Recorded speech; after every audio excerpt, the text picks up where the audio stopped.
Cole stood in the kitchen, surrounded by silence. The hum of the refrigerator the only sound as Kara delivered her words like a cold knife to the chest. "If you file for divorce, I'll ruin you," she said, swirling her wine like it was just another Wednesday evening. Her voice was calm, too calm, and her eyes held no trace of the woman he once loved. No sadness, no guilt, just a smirk. In that moment, Cole felt the ground shift beneath him. 11 years of marriage, 2 kids, a life built with sweat and sacrifice, now reduced to a game of control. His hands were still damp from washing dishes, but the weight in his chest felt heavier than ever. Kara's threats were clear. She'd take the house, the kids, the peace. And somehow, she expected him to finance her new life with another man. He didn't scream. He didn't beg. He just stood there, heartbreaking in silence. That kitchen, once full of birthday candles and morning laughter, now felt like a stranger's home. What hurt most wasn't a betrayal. It was how easily she spoke the words. Like their years together were disposable. That was the moment something inside Cole started to change. The days that followed were quiet, but not the kind of peaceful, quiet Cole had once cherished. It was the aching kind, the kind that settled deep into his bones. The air in the house felt heavier, as though even the walls had absorbed Kara's betrayal. She moved through their shared space like a ghost with lipstick, present, but unreachable. She stopped making eye contact, stopped asking about his day. Nights became lonelier than ever. She scrolled through her phone until the early hours, sometimes giggling at texts she didn't bother to hide. Meanwhile, Cole lay awake beside her, staring at the ceiling. The laughter of his children from earlier in the day, echoing in his ears like a reminder of what was still worth fighting for. The silence between them grew louder. The warmth that once lived in the creases of their daily routines had vanished. Even their children began to notice. Lila would ask where Mommy was when it was time to read a bedtime story. Sam had stopped leaving his drawings on the fridge, as if even he sensed that no one would care.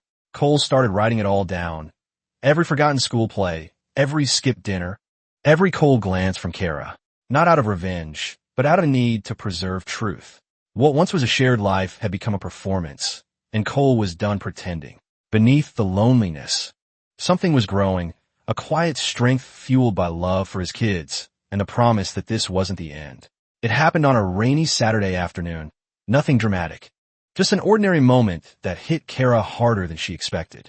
Cole was at the grocery store, chatting with an old friend from college. A woman. She wore a denim jacket and an easy smile. And when she laughed at something Cole said, she touched his arm in that familiar, effortless way old friends do.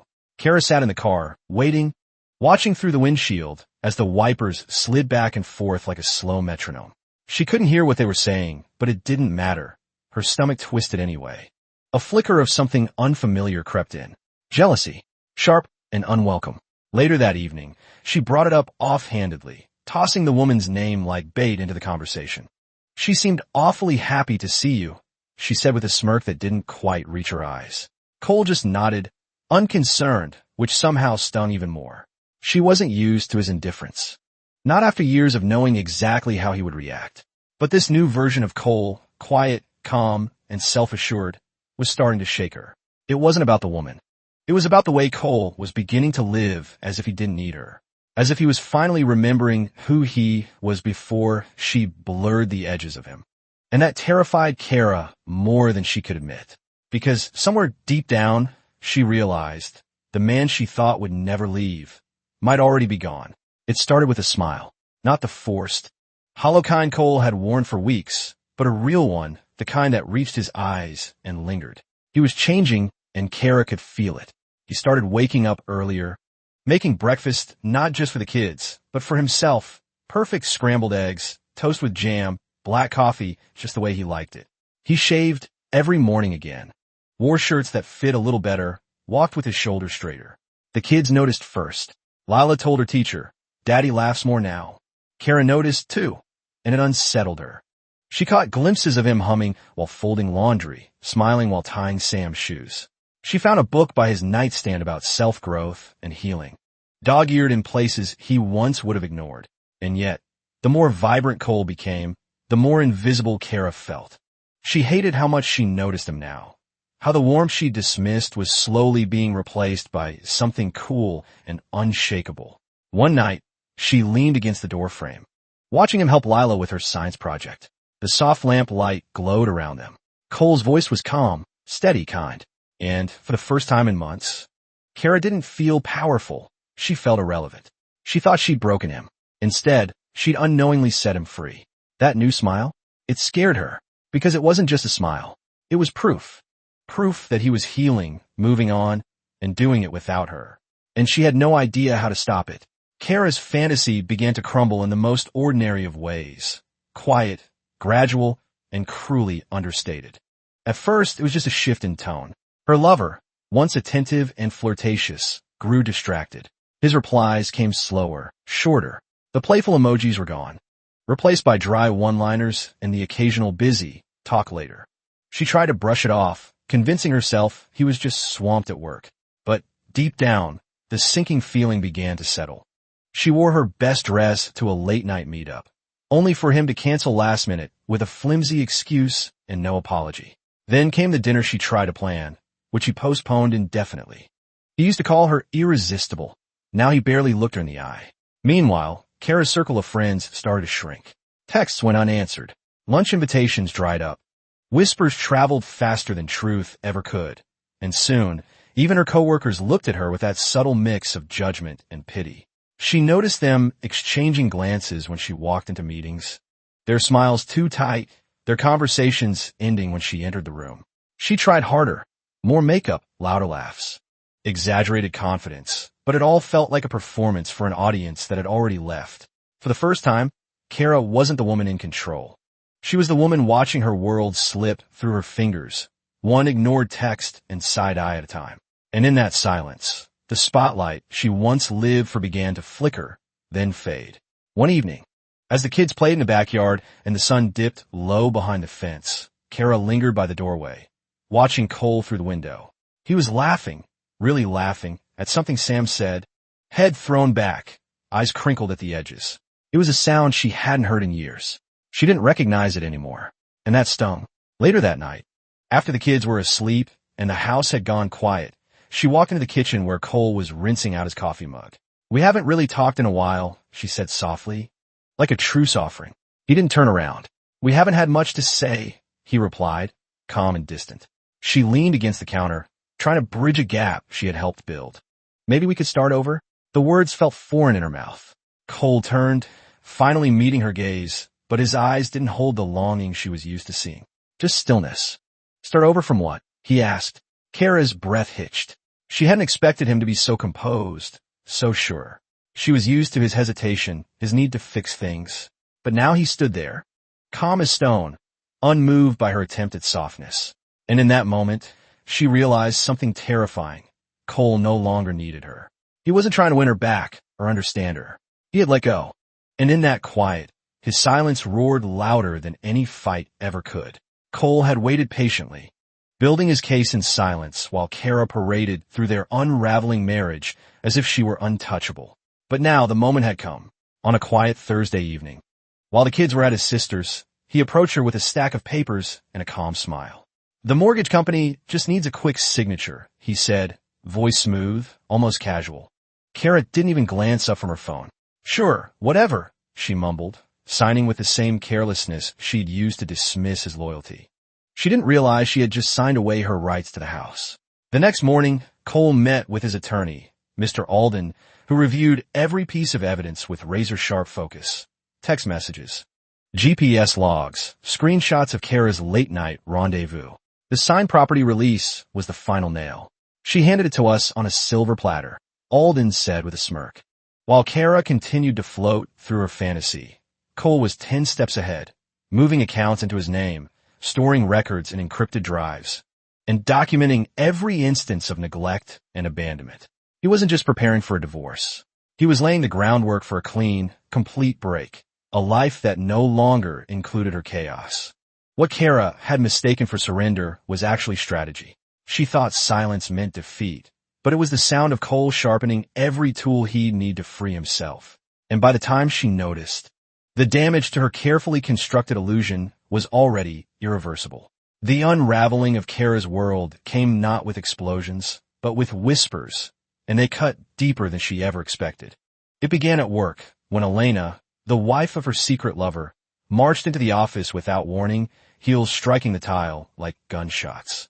She dropped a thick manila folder onto Kara's desk, eyes blazing with quiet fury. Alienation of affection, she announced loud enough for half the floor to hear. Then, for everyone's benefit, she added, Kara's been sleeping with my husband. On company time. With company money. The silence that followed was damning. Coworkers froze, eyes darting between one another, processing what they'd just heard. Kara stammered, scrambling to close her laptop, her cheeks flushing red under her perfectly applied foundation. HR summoned her within the hour. By the next morning, she was suspended. Her name whispered behind closed doors like a scandal too juicy to ignore. Her once shiny social circle thinned almost overnight. Invitations vanished. Text threads dried up. Even her closest confidants stopped answering calls. Meanwhile, Cole watched from a distance, not smug, not cruel, just quiet. Every cruel word she once threw at him echoed louder now in her silence. The smirk she wore like armor had cracked, and the woman who once strutted through life with false confidence was now just trying to keep her world from collapsing. But the truth was, the wreckage wasn't new. It had been building for months. And all Cole did was stop holding up the beams. The rest fell on its own. The courtroom was cold, clinical, and buzzing with quiet tension, but Cole was calm. He sat beside Mr. Alden, his attorney, who opened the thick binder of evidence like a seasoned conductor preparing to begin the final movement of a symphony. Across the aisle, Kara walked in like she still owned the stage, heels clicking, silk blouse tucked perfectly, chin tilted high. But her confidence didn't last. One by one, Mr. Alden unveiled the truth. School attendance records showing Kara's absence. Emails from teachers expressing concern, texts from babysitters pleading for her to come home. Then came the photos, time-stamped images of her stumbling through the door past 2 a.m. And the journal entries Cole had kept, filled with the raw heartbreak of two little kids asking why mommy wasn't there. Kara's smirk faded with each page. But the final blow came when the judge played an audio file. Her voice, laughing, sharp and heartless. I'm not giving up sex with you just to play mom all the time. I'd lose my mind. The silence that followed was suffocating. Kara's lawyer leaned in, whispering frantically. The judge simply adjusted his glasses and said, there's no ambiguity here. Primary custody goes to the father. Cole didn't flinch. Kara blinked, as if trying to make sense of what just happened. The courtroom faded into a blur as she realized she had lost the very thing she took for granted. Cole had shown up for his kids. She hadn't. And now, the consequences were as real as the silence she left behind. Kara never expected the silence to be so loud. After the ruling, her world shrank into a one-bedroom apartment with peeling paint and unanswered calls. Cole, meanwhile, moved on, not with bitterness, but with quiet grace.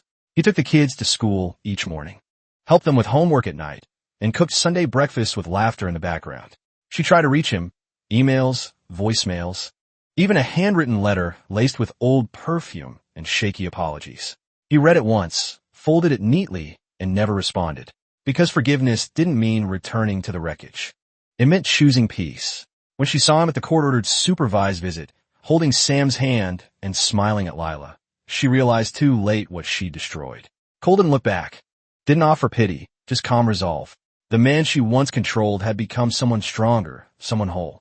And Kara, left with nothing but memories and mischances, was finally forced to sit with the weight of her choices.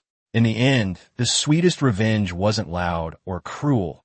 It was watching someone rebuild what she tried to break, brick by brick, while she faded quietly into the life she had made for herself. In today's world, where relationships can be tested by stress, temptation, and emotional neglect, this story is a powerful reminder. Never let someone make you feel small for being loyal. If you're being mistreated or taken for granted, don't lash out. Get smart. Protect your peace, gather your strength, and move forward with purpose. True power isn't found in revenge, but in healing, rebuilding, and choosing dignity over drama. Always show up for your kids, and never underestimate the strength of quiet resilience. In the end, the best response to betrayal is a life lived well, honest, whole, and entirely on your terms.